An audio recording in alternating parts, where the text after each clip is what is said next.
Hello. അപ്പം ഇന്നത്തെ നമ്മുടെ വീഡിയോ എന്ന് പറയുന്നത് അടിപൊളി ക്രാഫ്റ്റ് ചെയ്തെടുക്കുക കേട്ടോ. അപ്പം ആദ്യം തന്നെ ഇതുപോലൊരു ബൾബ് എടുത്തോളാം, പോയ ബൾബ് എടുത്തോളാം.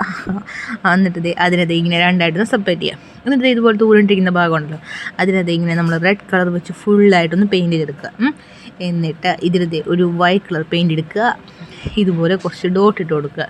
ഞാൻ കുറച്ച് കുഞ്ഞു ഡോട്ടുകളായിട്ട് ഇട്ടു, പക്ഷേ കുറച്ചൊരു നല്ല ഭംഗിയായിരിക്കട്ടെ എന്നൊക്കെ വിചാരിച്ചിട്ട് ഒരു കുഞ്ഞു ഡോട്ടായിട്ട് ഇട്ട് വെച്ചേ.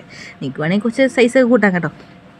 അങ്ങനെ ഫുള്ളായിട്ടൊന്ന് ഡോട്ടിട്ട് കൊടുക്കുക. എന്നിട്ട് ഇതിൻ്റെ താഴത്തെ പോർഷൻ കേട്ടോ, ഈ നമ്മുടെ ബെല്ല് പോലെ ഇരിക്കുന്നത് അതിങ്ങനെ എടുക്കുക. ഗ്രീൻ കളർ പെയിൻറ്റ് എടുക്കുക. ഇങ്ങനെ അവിടെ ഇവിടെയും കുറച്ച് പുല്ലൊക്കെ പോലെ ഇങ്ങനെ വരച്ച് കൊടുക്കുക. അടിപൊളിയായിട്ടില്ലേ? സൂക്ഷിച്ച് വരയ്ക്കണേ, ഇല്ലെന്നുണ്ടെങ്കിൽ ഡാർക്ക് ഐസ് കഴിഞ്ഞിട്ടുണ്ടെന്നുണ്ടെങ്കിൽ ഒരു ഭംഗി ഉണ്ടാകത്തില്ല. അതായത് കുറച്ച് തിന്നായിട്ടുള്ള ലൈൻസ് പോലെ പുല്ലിൻ്റെ ഒക്കെ പോലെ കൊടുത്ത്, എന്നിട്ട് ഇതേ ബൾബിൻ്റെ ടോപ്പ് പോർഷനായിട്ട് ഞാനൊരു ക്ലേ എടുത്തിട്ടുണ്ട്. എന്തിനാന്ന് വെച്ച് കഴിഞ്ഞാൽ ഇതിൻ്റെ മേളിട്ട് നമ്മുടെ ബൾബ് എടുത്ത് വെക്കുമ്പോഴത്തേക്കിനും കുറച്ചൊന്നൊരു പൊക്കം പോലെ ഫീൽ ചെയ്യട്ടെ, അല്ലെങ്കിൽ കുഞ്ഞായിട്ട് പോലെ ഇരിക്കും. ക്ലേയും കൂടെ എടുത്ത് ഒട്ടിച്ച് വെച്ചതിന് ശേഷം നമ്മുടെ ആ ബോളുണ്ടല്ലോ അതും എടുത്ത് ഇതിൻ്റെ ടോപ്പിലോട്ട് വെച്ചിട്ട് നമ്മുടെ അടിപൊളിയായിട്ടുള്ള ക്യൂട്ടായിട്ടുള്ള മഷ്റൂം റെഡി. അപ്പോൾ ഇഷ്ടമായിട്ടുണ്ടെങ്കിൽ ലൈക്ക് ചെയ്യണേ, അതുപോലെ ചാനൽ കൊണ്ട് സബ്സ്ക്രൈബ് ചെയ്ത് സപ്പോർട്ട് ചെയ്യണേ. അപ്പോൾ ഓക്കെ, ബൈ.